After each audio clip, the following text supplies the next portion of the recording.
So నిన్న JNTH 4-1 BTech 2122 BTech సంబంధించిన R22 R18 regulation వాళ్ళకు ఎగ్జామ్ నోటిఫికేషన్ రిలీజ్ చేసింది. అయితే అందుట్లో మిగతా వాళ్ళని పిలవలేదు. మరి వాళ్ళ పరిస్థితి ఏంటని చెప్పేసి స్టూడెంట్స్ అడుగుతా ఉన్నారు. అయితే ఇప్పుడు ఈ ఫీ స్ట్రక్చర్ గురించి చెప్పమని చెప్పేసి స్టూడెంట్స్ అడుగుతా ఉన్నారు. సో ఆ ఫీ స్ట్రక్చర్ గురించి చెప్తానండి. దాని గురించి చెప్పబోయే ముందు అయితే ఇంతవరకు ఈ ఛానల్ సబ్స్క్రైబ్ చేసుకుని వాళ్ళు ఎవరైనా ఉంటే సబ్స్క్రైబ్ చేసుకొని ఈ వీడియోని లైక్ చేసి షేర్ చేయండి. మీకేమైనా డౌట్స్ ఉన్నట్టయితే కాల్ మీ ఫోర్ ద్వారా కాల్ చేయండి. తెలుగు ఇంజనీరింగ్ ఎడ్యుకేషన్ టెలిగ్రామ్ ఛానల్లో జాయిన్ అవ్వండి.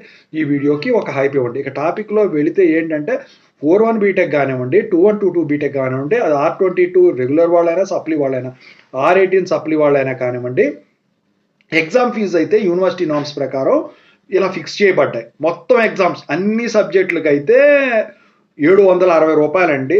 ఒక సబ్జెక్టు అది థియరీ అయినా కానివ్వండి, ప్రాక్టికల్ అయినా కానివ్వండి, అప్లై చేస్తే ఉండి మీరు ఏ సెమ్కైనా 360 రూపాయలు. ఒకటి గుర్తుంచుకోవాలి, 21కి అప్లికేషన్ వేరే, 22కి అప్లికేషన్ వేరే. మీకు ఒక సబ్జెక్ట్ ఉన్న 21లో ఒక అప్లికేషన్ పెట్టాలి, 360 రూపాయలు కట్టాలి. అది థియరీ అయినా ప్రాక్టికల్ అయినా.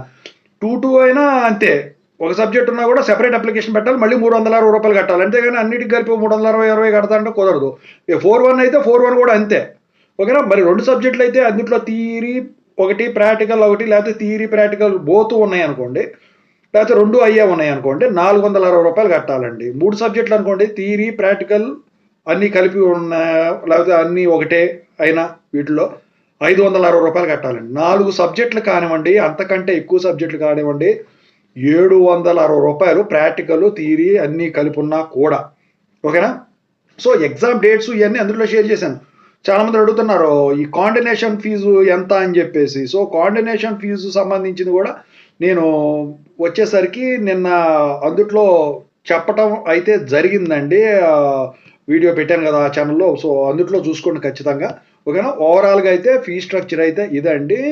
మీరు మరి మీ దాంట్లో ఏమైనా వ్యత్యాసం ఉందో కింద కామెంట్ సెక్షన్లో అయితే తెలియచేయండి. ఓవరాల్గా ఇది. ఓకేనా. Thank you so much.